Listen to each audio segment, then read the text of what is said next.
Your classmate calls in a panic. Their paper was flagged with a high AI score, which is odd since you work side by side. You have similar writing styles, so worry creeps in. What about your paper? What happens to your scholarship if you're accused of academic dishonesty? Hi, my name is Javon, and I will present the argument that heavy-handed use of AI detectors threatens well-being, suppresses creative expression, and erodes institutional trust. But first, let's define the foundational aspects. Lee defines authentic learning as a self-directed style which deepens knowledge of key concepts and prepares learners for real-world applications. It thrives in environments where that foster well-being, creative freedom, and trust. Now, AI detectors are designed to identify AI-generated content by a predictive analysis of textual features and linguistic patterns, but their effectiveness depends on the quality of available human-authored samples. Stone found that students reported widespread fear that their natural writing choices might closely resemble AI-generated patterns, thus triggering false accusations of Gen AI misuse. Arrow further warns that without training and clear institutional policies, relying on the assessments of AI detectors risks reputational damage via classification errors. Although focused on scientific researchers, these risks plausibly extend to students. We can reasonably infer that when educators lack adequate AI literacy, there is an increased likelihood of unfair punitive actions due to misinterpreted detection scores. This threatens to degrade psychological safety and student well-being, which are vital to authentic learning. Daz and Jure found that systemic biases in AI detectors often penalize students with naturally unconventional writing styles. This behavior stems from training on samples of the dominant human linguistic patterns. As such, some students may often feel compelled to compromise their authentic voice, even if clarity and quality suffer. A strategy validated by industry guidance. For instance, GPT-0 explicitly lists style modification among its 10 strategies for avoiding misidentification.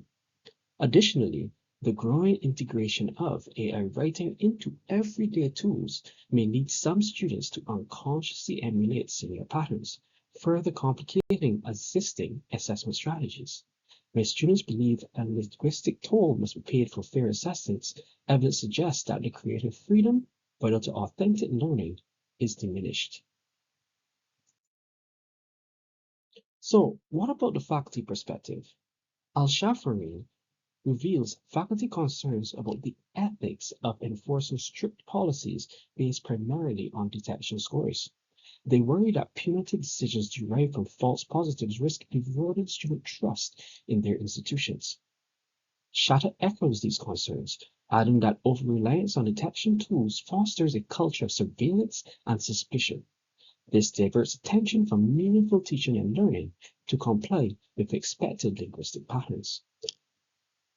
Given the widespread integration of AI in the professional world, academic institutions have an ethical responsibility to prepare students for appropriate Gen AI use.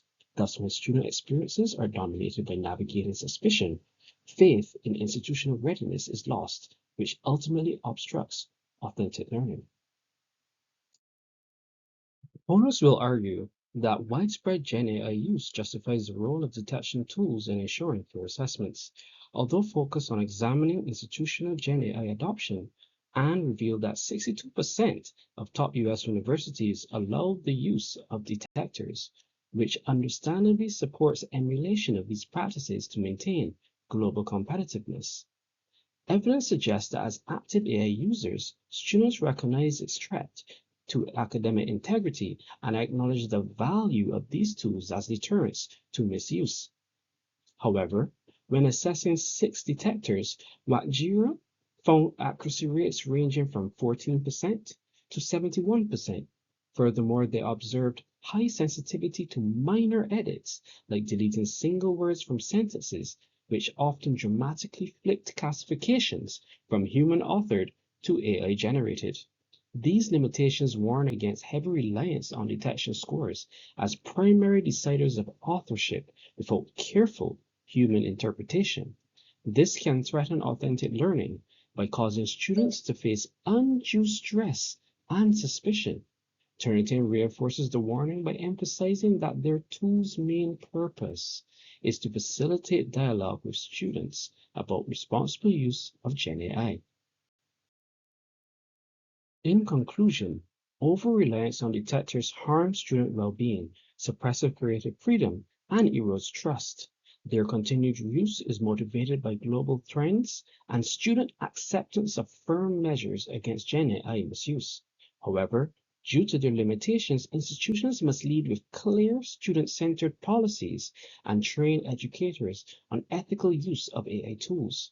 This fosters authentic learning well, through psychological safety and creative freedom and institutional trust, while preparing students to navigate AI integrated futures with integrity. Thank you for listening, and please note the following references cited in this presentation.